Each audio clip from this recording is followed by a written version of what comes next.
السلام علیکم ورحمۃ اللہ وبرکاتہ۔ تجوید کی کلاس میں آپ سب لوگوں کو خوش آمدید۔ اللہ رب العزت سے دعا ہے جو کچھ بھی آج ہم سیکھیں اللہ تعالیٰ ہمیں صحیح طریقے سے ادا کرنے کی توفیق عطا فرمائے اور اس پر عمل کرنے کی توفیق عطا فرمائے، آمین یا رب العالمین۔ آئیے دعا پڑھ لیجئے۔ رب اشرح لی صدری ویسر لی امری واحلل عقدۃ من لسانی یفقہوا قولی، رب زدنی علما، رب یسر ولا تعسر وتمت بالخیر، قل رب ارحمہما کما ربیانی صغیرا۔ اعوذ باللہ من الشیطان الرجیم، بسم اللہ الرحمن الرحیم۔ حروف کے مخارج کل 17 ہیں۔ ہونٹوں سے لے کر حلق کے آخری حصے تک کل 17 مخارج ہیں، ٹھیک ہے؟ یا آپ نے ان کی پہلے ڈیفینیشن دیکھنی ہے، پھر ہم یہ مخارج پڑھیں گے۔ اگر آپ یہ ڈیفینیشن آپ کے ذہن میں بیٹھ گئی تو آپ کو یہ پڑھنے میں آسانی ہوگی۔ نمبر 1، الف، واو، یا، بحالت مدہ منہ کے خالی حصہ کی ہوا سے۔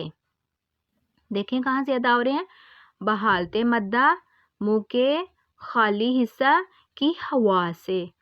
دیکھیں اب، الف، واو، یا۔ نمبر 2، پہلے ڈیفینیشن دیکھیں، حلق کے آخر سے جو سینے کی طرف ہے۔ دیکھیں کہاں سے ادا ہو رہا ہے، حلق کے آخر سے جو سینے کی طرف ہے۔ آپ اس کو پڑھیے حروف کو، حمزہ، ہا، حمزہ، ہا، حلق کے آخر سے جو سینے کی طرف ہے۔ نمبر 3، حلق کے بیچ سے۔ کہاں سے یہ ادا ہوگا، حلق کے بیچ سے۔ اب اسے پڑھیے حروف کو، عین، اس کے ساؤنڈ بنا لیں پہلے، ہا، کیسے، پھر پڑھیے، عین، ہا، کہاں سے ادا ہو رہے ہیں، حلق کے بیچ سے۔ نمبر 4، حلق کے شروع سے جو منہ کی طرف ہے۔ یہ کہاں سے ادا ہوگا، حلق کے شروع سے جو منہ کی طرف ہے۔ دیکھیں، غین، خا،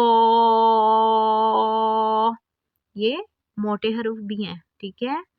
اسے موٹے حروف بھی کہتے ہیں، یعنی اس کو موٹا کر کے پر کر کے پڑھنا ہوتا ہے۔ اس کا دوسرا نام جو ہے حروف مستعلیہ ہے۔ پھر سے دیکھیں، حلق کے شروع سے جو منہ کی طرف ہے، غین، خا۔ 5واں حروف دیکھیں، زبان کی جڑ کا آخر جو کوے کے پاس ہے جب اوپر کے تالو سے لگے، ٹھیک ہے؟ کہاں سے ادا ہوگا یہ، زبان کی جڑ کا آخر جو کوے کے پاس ہے جب اوپر کے تالو سے لگے۔ اب اس کا بھی ساؤنڈ بنا لیں پہلے، ایسے کر کے، اس کو بھی موٹا کر کے پڑھیں گے، یہ بھی حروف مستعلیہ میں سے ہے۔ دیکھیں پھر سے،